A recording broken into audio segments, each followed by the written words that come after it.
to Raiders Roundtable, presented by America First Credit Union. I'm JT. That's the semifinalist for the Pro Football Hall of Fame, Eric Allen. EA, another tough loss. Yeah. I mean, these losses are mounting, but the Raiders fought hard. I want to begin with the injury to Aidan O'Connell. Everyone loves him in this building. We're waiting on confirmation of the injury, but to see him go down that way, that was tough. Really tough, because you have a young guy who we all have a lot of confidence in, a guy who's played tremendous football against the Kansas City Chiefs, and we're expecting a really bounce-back game, having to play really some consistent football.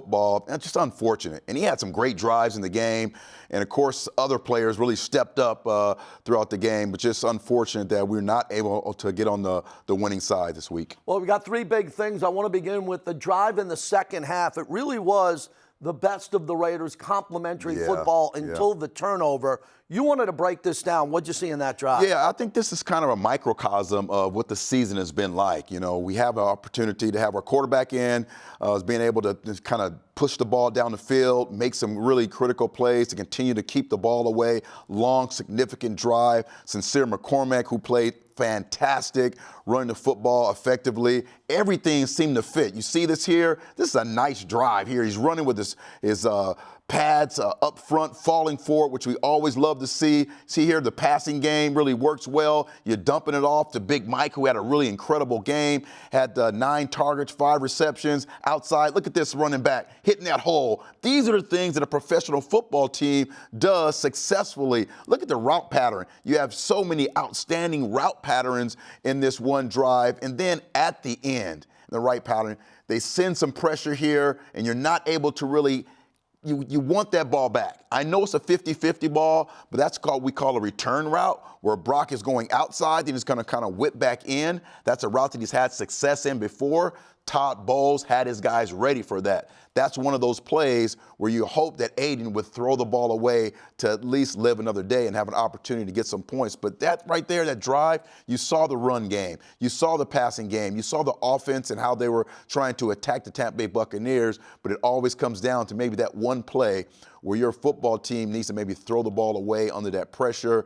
Just like I said, it's a microcosm of the season. Long 10-minute drive, a professional football drive. You end with a turnover, and you're never really able to respond. Yeah, the ball got away from Aidan. He wanted to throw it to the outside where Brock could have made a play, throws it to the inside. And that's a microcosm of the whole season. It really is. You're in the red zone. You could take the lead. Yes. That was a 14-10 game, the entire game. Right. Until the fourth quarter when they pulled it away. Tampa Bay played well. They're a playoff team as of now. Sincere McCormick, I just like the body language and how he's running. He has fresh legs, and this is the future of the NFL. You got to have two backs. Madison's been hurt. Obviously, this is a team here. Zamir White, the injury to him. But, man, he is playing for his future in this league, and I love his attitude. That's right. And I had an opportunity to talk to the young man yesterday after the game, and he talked just that. He said, I'm taking my opportunity, and I'm either showing the Raiders or someone else that I can play football in the National Football League. And he's a natural runner, and that's one thing you really love about this young man. Also catch the ball at the backfield. This gives us an opportunity. Look at the spark there, JT. I mean, that's yards after catch. We've been doing a great job of that at the beginning of the season, but to have a running back being able to hit the hole, watch this here, JT. Watch this, spin him up, put him in the wash machine, and continue to roll. You love that fact. He has that burst. He's a slasher. He does a really good job of creating contact, not shying away from contact, and you love the fact that he's always finishing forward. Once again, just the ability to be able to put that foot in the ground and accelerate and get downfield. I think he has really made a name for himself here in this building, and hopefully he's continued to play better. This is not the first game he's done this. This is the third game we've seen him average over 5 yards a carry, which is very impressive for this young man. He relishes this opportunity. He does. As you said. Now, I want to get to Trayvon Merrick. I thought he played well. He plays up in the box. He has good recovery speed. He puts his hands up at the line of scrimmage, which I love. If you're going to be, and tell us about that, if you're a safety or a corner and you're coming coming off the edge, if you're not going to get home, you might as well put your hands up. He does his fundamentals. His fundamentals are very strong. Really on point. And I think this has a lot of credit to go to Coach Graham. Coach Graham has really talked with him early on in his career, told him how impactful he could be. And because of the absence of Hobbs, now he's more in the box. And we are used to seeing Hobbs in the box and him in the deep third. But him just Trayvon being able to be along the line of scrimmage and having the understanding of I can be an impact player here. I need to get my hands on the ball. He's created turnovers, had some interceptions, but exceptionally well in the box here. Sure-tacular. He does it all. He has really blossomed into a player who could play at all three levels, and he is really performing well for himself. Another player each week, Raider fans, you got to keep an eye on this young man because he's doing an incredible job of putting himself up into the category of being a all-pro kind of guy. So really having a good season so far, being able to play at all three levels. You love that about this young man. Without Wilkins and Kuntz and the fact that Epps isn't there, his brother on the side. Yes. It's really important to talk about the season he's having. He's carrying the team on the back end. He really is. Isaiah Palomal helping him out along the way. Jacorian when he's healthy. Right. Communication. I'm really impressed with the year he's having. Really. When we come back on Raiders Roundtable, Rich Gannon will join us. He'll break down the quarterback position and what the Raiders need to do to get ready for the only primetime game of the year. It's coming, Monday Night Football against the Atlanta Falcons.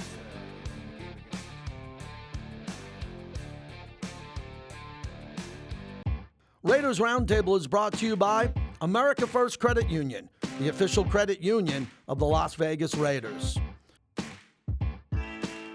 Hey Raider Nation, when you come to see the Raiders take the field at Allegiant Stadium, you should do it from the best seats in the house. So grab an ice cold Coors Light, and you can enter to win tickets for these Coors Light silver seats at Allegiant Stadium. With plush seating, state-of-the-art beverage coolers, and wireless phone chargers, there's no better place to watch your Raiders bring home the win. Celebrate responsibly.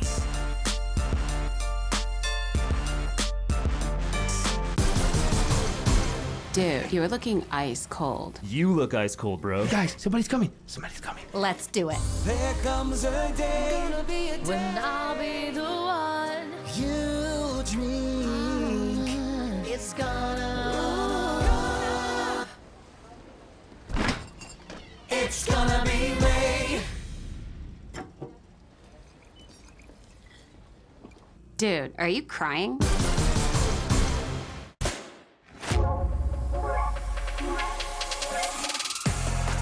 It's in our very nature to find exhilaration in the new, to seek the excitement of the unexpected,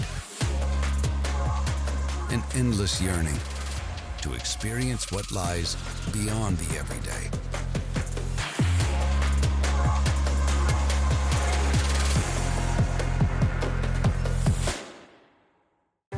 Sam, since this is your first Get Holiday Ready sales event, let me introduce you to the full lineup of Ford SUVs. Keep it festive, Morgan. How fun. That's Blake and Bailey. They're our Bronco experts. Goat modes goes over any type of terrain. And of course, Ford F-Series, best-selling trucks for 47 years. The Get Holiday Ready sales event. Chills. And when you own a Ford vehicle, enjoy the convenience of Ford pickup and delivery and mobile service. It's all complimentary. The power of we connects you. It looks after you. It completes your circle. And with Intermountain Health as a partner in yours, you'll always have the care you need to live the healthiest life possible. Because the stronger your circle, the healthier your life will be. That's the power of we. Intermountain Health.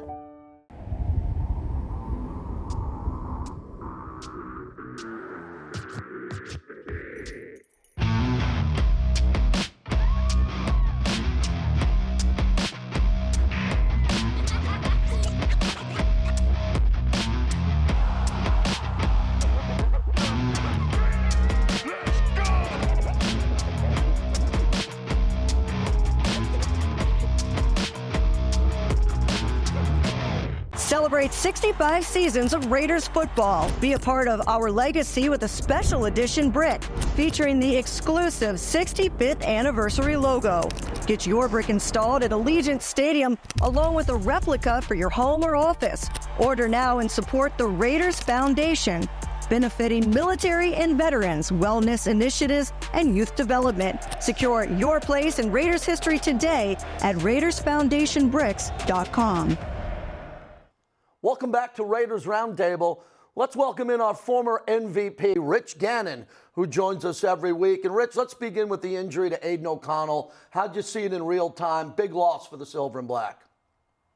Yeah, you hate to see that. The guy has been snake bitten this year, JT. You look at the thumb injury earlier in the season that kept him out several weeks, and now he comes back and, he did some good things last week in the game against the Chiefs, and you thought really this was an opportunity for him to kind of finish out the season and really show people what he's capable of doing. And then, of course, kind of a fluke injury. It's hard to tell when you go back and watch the video. I went back and watched again this morning from a couple different angles. Sometimes it's an acceleration, deceleration type of injury that can cause some damage to that knee. It was hard to tell because it happened so fast. Your eyes go down the field, and next thing you know, they're out there. I didn't know what it was. I didn't know if he had a concussion or if it was, some other type of injury, some type of soft tissue injury.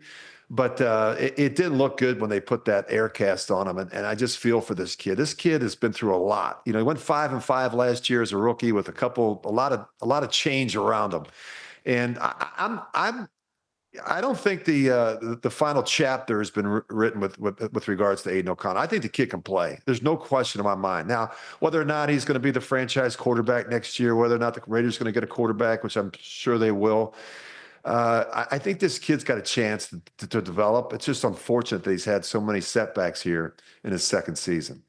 Well, going forward, Rich, how do you evaluate, Aidan, if you're a Raider? If you're upstairs, how do you evaluate him? Do you give him another shot? What goes into that process?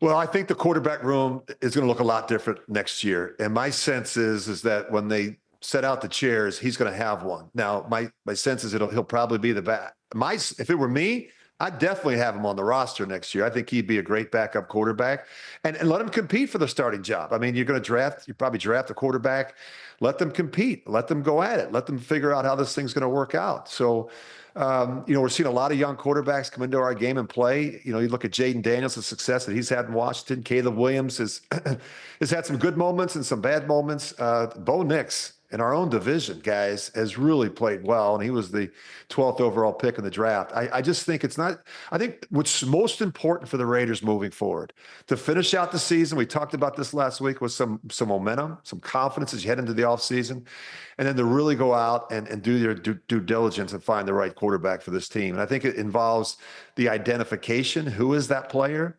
Obviously, we have to be able to draft them and get them into the building. And then once we get them into the building, can we develop them? It's hard to do that when you're firing the offensive coordinator in the middle of the season. We've done that now twice, 2 years in a row.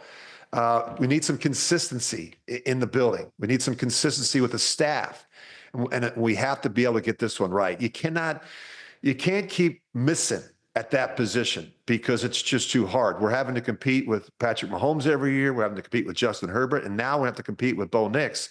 The Raiders have some catching up to do when it comes to the quarterback position. Rich, you nailed it. I think they drafted him right. They're paying him right. He's in the building. He's under contract. He could be a bridge quarterback for that rookie quarterback. If a veteran was brought in and the rookie wasn't attainable, he could be behind him there too. So he's a good player. He's a leader in this organization. You could see, EA and I were talking about it, how his teammates gravitate around him. So I like what you said about his future. He's got a long future in this league, and hopefully most of it's with the Silver and Black. Yeah, I think when you look at that position, I think leadership's really important. I think physical, mental toughness is important. I think this kid has it. I think some people, you think about Jared Goff, and I'm not comparing him to Jared Goff, only from this standpoint. Jared Goff was with the Rams. They ran him off. He goes to the Lions, and people don't talk enough about this physical mental toughness. Guys, he doesn't miss starts. He's playing really, really well this year. And now all of a sudden people are starting to say, yeah, he's a tough guy. Hey, he's a really competitive guy because he's soft-spoken. He's maybe not the best interviewer. I think Aidan has some of that. He's not a guy that maybe is going to wow you when he stands up at the podium. Maybe he's not a guy that's going to throw his helmet down on the sidelines and go crazy like I used to. Everybody does it a different way. But I think he's competitive. I think the game's important to him. I think when you give him an opportunity to play, he's played well. And I think he's a guy that needs reps like we all do when you're a young player. But when you really go back and study him, I think it's important to say, hey, this guy won 5 games last year in some very difficult circumstances. He beat the Chiefs, he beat the Broncos, and he beat the Chargers. And let's not just overlook what he did. He did it with, two different head coaches and two different play callers. And this year he comes in and there's change again. So, two different play callers. So it's really hard to evaluate him when you take all that into consideration. And you spoke about the turnover and the change, upstairs, so to speak. But even on the football field, we've gone through, 3 quarterbacks right now, and we're maybe looking at a starter on Monday Night Football. Talk to us a little about just the quarterback room and how the turnover in the room as a player on the football field affects what happens on the football field. EA, as you can only imagine, it's hard for not only the players in the huddle. You have a different cadence, you have a different tempo, you have a different player who may be more apt to leave the pocket sooner or later. A guy that has a different style, different, play style, but also for the play caller. You think about Scott Turner and Norv up there in the booth, and you're trying to figure out, we want to get him off to a good start, right? We want to help this guy. Who is he? We don't have a long track record with him. What does he do well? And how do we change the game plan to put him in the best position to have a chance to be successful? What the Raiders have to do. I just looked at a stat this morning. The Raiders are just the second team. Think about this for a second. Just the second team in NFL history. Anytime I see history, I go, wait, let me check this one out. Second team in NFL history to trail by 10 points or more in the first 13 games of a season. You can't win when you're constantly playing from behind. And that's really been the story this year for the Raiders. But getting back to your question, I just think that's really hard. It's hard on the players. If you're a receiver, if you're a tight end, you got a different guy every week. It's really hard. And it's hard, I think, from Tom Telesco's standpoint to evaluate the rest of the players when you have 3 different quarterbacks playing and a couple different play callers. Rich, Michael Mayer had a good game, but I want to start with Brock Bowers. I was disappointed with only 5 targets and 3 receptions. It's a milestone game for him, breaking the rookie reception record for tight ends. We tip our cap to him on that. I just don't know why he wasn't involved sooner in the game, being such a dominant player, and the fact that he had good chemistry with Aidan. I thought they missed an opportunity. Most of the game was 14-10. Yeah. Tampa Bay scored early and they scored late, but they're shutting out in the second and third quarter, and I really thought that the Raiders got away from Bowers until it was too late. When you're calling plays, you need somebody to help you. And what do I mean by that? You need somebody to be saying, hey, we're 15 minutes into this game and Brock Bowers, hasn't gotten we haven't gotten him going. We always look at the call sheet, and I used to refer to John Gruden had a special section for Tim Brown, a special section for Jerry Rice. Because, if we would get into a game and we'd go 2 or 3 series and Tim Brown wouldn't have a touch, or Jerry Rice, you'd say to yourself, that's not helping us. That's not helping the offense. That's helping the defense. And so I think you have to look at ways that we can move the player around, what things we can do to get him touches, whether it's a screen, whether it's a certain route that we know we like versus man or zone coverage. You can't just call into the quarterback's headset and say, throw it to Brock Bowers on this play. That's not what I'm suggesting, but we've got to be able to do a better job, I think, from a scheme standpoint and from a design standpoint to say, hey, look, let's make sure we got our best player. And he is the best player right now. Let's make sure we get our best player involved in the game early and often. Rich, let's stay on that point. I know as a defender, when you're coming into a football game and you have this player who's just breaking records, you're going to focus on him. I thought Todd Bowles may have done a really good job of covering him, putting different guys on him. How, as an offense, do you respond to that when you have all the focus on Brock Bowers?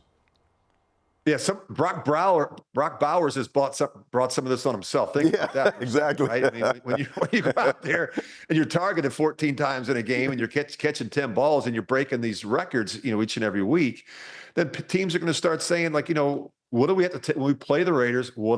Who do we have to stop? And I think first and foremost, it's the tight end Brock Bowers, which is unusual. Usually it's a receiver, a great running back. The Raiders still haven't been able to run the ball this year. A little bit better the last couple of weeks. But so you say, what are we going to do to take Brock Bowers out of the game? So you're right. I think that's what happens and Todd Bowles is a good football coach. So I think what you have to do is we have to do some things to get him some opportunities, right? And so get him off of some of the jams and some of the choke looks that he's seeing, with safeties and linebackers and such. I think you get him into some stack alignments. You move him around. You motion him more. You know what I mean? You don't just line him up. Put him outside the numbers. Put him in the slot. Put him in some bunch sets and some stack releases. Do some different things creatively with formations, personnel groupings, motions to get him off of and to get him some free releases. But you got to move him around. Don't make it easy on the defense. Rich, final thoughts with about a minute to go. Monday Night Football looks like it's going to be Ritter going up against his former team. It's the only primetime game we have here at Allegiant Stadium. It's a big moment for the fans here. What do you expect the message to be from Antonio Pierce to the team? It's an opportunity, right? I don't care. Set aside the records. Let's have a great week of preparation. I don't want to hear about us. We're not going to use injuries as an excuse. We're just going to go out and play Raider football. And I think it's a certain style with what you have to play with. And I think for the Raiders to win, they can't afford to get off to another slow start. They fall behind in these games, and then they rally. And look, there's no question when you watch that film from yesterday, they play hard. I don't see any indications guys are shutting it down. Guys are taking plays off. Guys play hard, but we got to play smart, and we got to get off to better starts. And we've been talking about this, guys, it seems like every week on this show. I think it's so important for the Raiders to get off to a good start. You got a young quarterback. You're going to have to help them. They have to run the ball. You have to do some things defensively. They're going to have to create some negative plays, some short fields, and some turnovers. And you know how you win? You make a big play or two in the kicking game. That's what it's going to take from the Raiders this week. Thanks, Rich. Have a great week. We appreciate you. You guys are the best. There he is, the MVP, Rich Awesome. Gannon. And we'll get ready for this game coming up. But when we come back on Raiders Roundtable, we'll go into the locker room in Tampa Bay, hear from a couple of players, their reaction on the loss to the Buccaneers when we continue. Hey Raider Nation, when you come to see the Raiders take the field at Allegiant Stadium, you should do it from the best seats in the house. So grab an ice cold Coors Light, and you can enter to win tickets for these Coors Light silver seats at Allegiant Stadium. With plush seating, state-of-the-art beverage coolers, and wireless phone chargers, there's no better place to watch your Raiders bring home the win. Celebrate responsibly.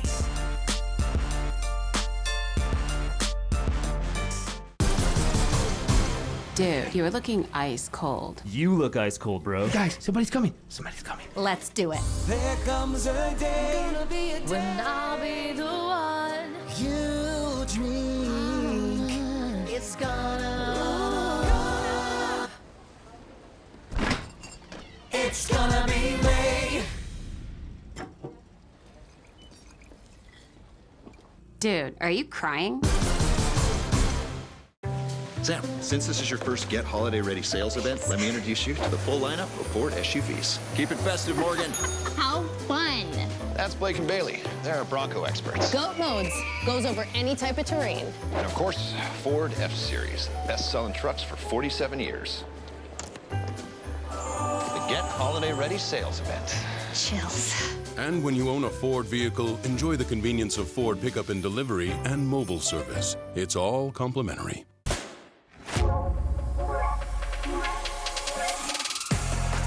It's in our very nature to find exhilaration in the new, to seek the excitement of the unexpected,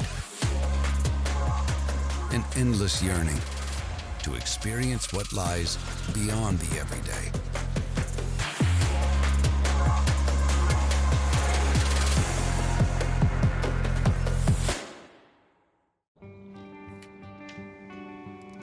In 300 feet, turn left.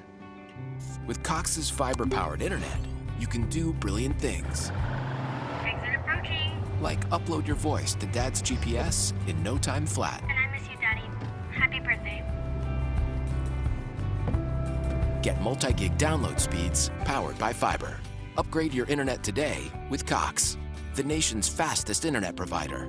Limited availability in select areas. Hey Raider Nation, when you come to see the Raiders take the field at Allegiant Stadium, you should do it from the best seats in the house. So grab an ice cold Coors Light, and you can enter to win tickets for these Coors Light silver seats at Allegiant Stadium. With plush seating, state-of-the-art beverage coolers, and wireless phone chargers, there's no better place to watch your Raiders bring home the win.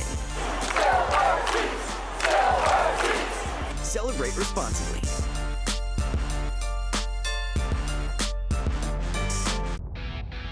It's game day, the day we've been waiting for. And this is more than just a game, it's a passion, a lifestyle. Here at the Raider Image, you're part of our team. Whether you're in the stands or cheering from home, we've got your back. Feel the confidence, own the game. We are the Raider Image. Your game, your gear, exclusively at the Raider Image. Raiders Roundtable is brought to you by Coors Light. Choose chill, an official beer of Raider Nation. Celebrate responsibly. 2024, Coors Brewing Company, Golden, Colorado. America First Credit Union, the official credit union of the Las Vegas Raiders. Welcome back to Raiders Roundtable as we continue. So the Raiders lose a tough one in Tampa. We start off with Brock Bowers at the locker room. You guys fought again every week. You're fighting. I think a lot of people expect you to give up, and you're not. I mean, do you take any, I guess, pride or joy in that part of it? I mean, that's pretty much what we're playing for now. It's just pride, just goals that we want, and we just want to win. I mean, everyone wants to win. I hate losing. So, yeah. Just how frustrating is it at this point? I mean, it's pretty frustrating. We just can't get used to it. And I mean, that's just not a good thing to get used to. Like coming in and being like, oh man, like it's again. Like we can't get used to that. We just got to keep trying to just grind and figure it out once a week. It's a big soundbite. You can't get used really to important. it. You were a winner your entire career. When you have a trend like this, a streak like this, you got to stop it because you got to get that taste out of your mouth. Yeah, and I'm glad we had the camera in front of him because it's important to understand this young player has a set of standards that he's trying to play at, and it's all about team. And that's really important for this young man, for him and this offensive coaching staff. Hopefully they're in the building today finding out how Todd Bowles was able to kind of take him away so they can get back to getting him to be a focal point of this offense. But you love his mentality, and you love the fact that he understands that we need to win around here and not get used to the losing. Another guy who's highly emotional and plays at a high level is Jack Jones. Here's what he had to say. This team to be 2-11 and you guys just no quit. I know that you're disappointed in the record, but you certainly can find some pride in the play of this team, can't you? Yeah, I mean, I don't think it's cool to quit. I mean, I never been a quitter my whole life. I'm pretty sure these guys never been quitters. I mean, and ain't no need to start quitting right now, you know what I'm saying? We still got a couple more games left. We're going to try to finish strong, get some dubs on the board, and, try to come back better next season. That's a player that's used to winning. He's connected to the head coach. Yeah. And obviously everybody's looking at him because he's a veteran with all the injuries in the secondary. Yeah, he's one of the guys who continue to come up with big plays. Mm-hmm. And that's really important for Jack himself to play at a certain standard and certain level, right? When you're that number one cornerback on a football team, guys are going to look at you and start to hope that you can create those turnovers. And he's been kind of guy the last couple of weeks have really played well, tackled well, had an interception. So Jack is still playing at a really good level. We want to continue to see him play and see him encourage the younger players to make plays also. As we do every week, let's hear from Mad Max Crosby. The national stage next week, that's a great place on Monday Night Football to be able to really make a statement and to show this team off. How, as a captain, do you sell that, Max, or do you just work on the day-to-day grind? We haven't had many nationally televised games this year, so it'll be cool. Playing Monday night at home, it'll be a great environment, I assume. So, yeah, we're excited. Unfortunately, we only got 4 more opportunities, so we got to keep, finding ways to, continue fine-tuning and getting better. Max got a little banged up in the game too, but I think the final 4 games for him are going to be really important. He's nominated for the Walter Payton Man of the Year. We know what he does off the field, on the field. That's a lot of football left for him to get 4 or 5 or 6 more sacks, the tackles for losses. He's not done. Right. That guy is not done. He's going to put up some big performances coming up here. Yeah, at the end of the season, his name's going to be mentioned as far as the MVP and defense, and he want to continue that trend. He's one of the dominant players in our league. We're lucky to have him on our football team, and that defensive side of the ball continues to give you impactful plays, and that's because of Max Crosby and his continued great effort that he continues to bring. And all those guys up front, in the middle of the secondary, and on the back end really have a great amount of respect for Max and don't want to let him down week in and week out. So Monday Night Football will feature the Atlanta Falcons. Kirk Cousins is in a slump. 0 touchdowns, 8 interceptions. Yeah. That's the streak they're on. But after Tampa Bay beat the Raiders, this is an elimination game for Atlanta. Really is. Atlanta cannot afford to lose. So they're going to play every game like it's a playoff game. We get them at Allegiant Stadium. It'll be festive. It'll be Monday night, the holiday season. I expect the Raiders to show up. Yeah, you got to show up. And for the Raiders defense, you got to also prepare maybe for Michael Penix. If Cousins is not doing well and they put in Michael Penix, we have to be ready. We haven't had a lot of success against young quarterbacks as of yet, but I'm excited for Monday Night Football. The Raider fans are going to come in and jam up the building. We're going to be here. We know that defense is going to show out, and hopefully Sincere McCormick has a huge game. Hey, in your career, your future Hall of Fame career, you balled out on Monday night. You got to. You have to, because everybody's watching. All your peers are watching. So, of course, JT, you want to ball out on Monday night. Yeah, the Raiders got a lot to play for here down the stretch. I know Raider Nation going through this losing streak. Got to keep your chin up here. The players are doing that, working in the building coming off this. We hope that Aidan O'Connell's okay. Yes. He spent a lot of time on the show here. We wish him nothing but the best. Desmond Ridder, next man up here. And there should be some changes coming up in the roster. Keep it to Raiders.com and the Raiders on all their social media platforms to find out what's happening with the status of injuries and the roster. For everyone at Silver and Black Productions, I'm JT. EA, we'll see you back here next week on Raiders Roundtable.